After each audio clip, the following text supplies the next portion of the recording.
এবং বেশটা football academy কর্তৃক আয়োজিত আজকের এই প্রতিবাদ সভা ও মানববন্ধনের সকল নেতৃবৃন্দদের বক্তব্য দেওয়ার জায়গা এটা না।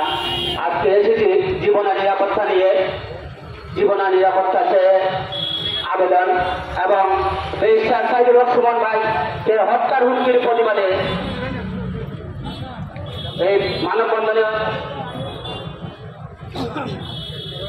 আমরা বক্তব্য দিব না। আমরা বলতে চাই, একটি চোরকে যদি ধরা হয় চুরির জন্য, কিন্তু একটি মানুষকে হত্যার জন্য হুমকি দেওয়া হয়, কিন্তু সেই হুমকিটাকে এবং তার যে মদতটাকে এখনো ধরা হয় নাই, আইনের বরাবর বাইরে। তাই আমি আইন শৃঙ্খলা বাহিনী সহ এসবি, ডিবি, এনএসআই সহ যারা আছে তাদেরকে বলবো অতি সত্বর এই হুমকিটাকে এবং তাদের মদতটাকে খুঁজে বের করে আইনের আওতায় আনার জন্য। নাইলে এই চুনাইঘাটবাসী বসে থাকবে না। চুনাইঘাট থেকে শুরু হয়েছে, সারা বাংলাদেশ আজ এই প্রতিবাদে কাঁপছে।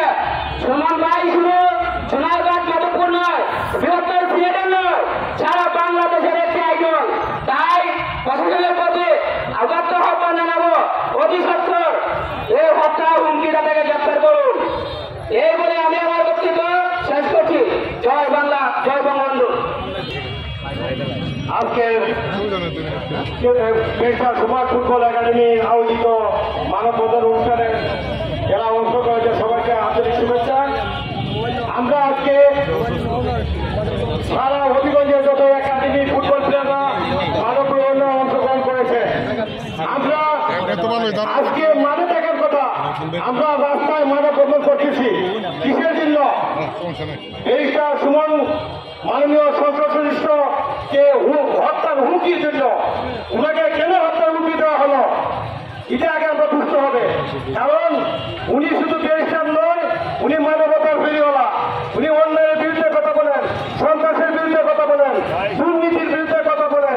বাংলাদেশের যেখানে দুর্নীতি, যে জায়গায় দুর্নীতি করো, উনি ওসির বিরুদ্ধে কথা বলছেন, উনি কেন্দ্রের বিরুদ্ধে কথা বলছেন, উনি যত ঘুষখোর সুদখোর আছে, এমনকি যারা দুর্নীতিবাদ রাজনীতিবিদ আছে এদের বিরুদ্ধে কথা বলছেন।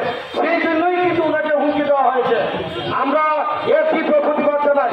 আমরা আশা করব আগামী 7 দিনের ভিতরে যে হত্যাকারী, যে মূল পরিকল্পনাকারী, ওকে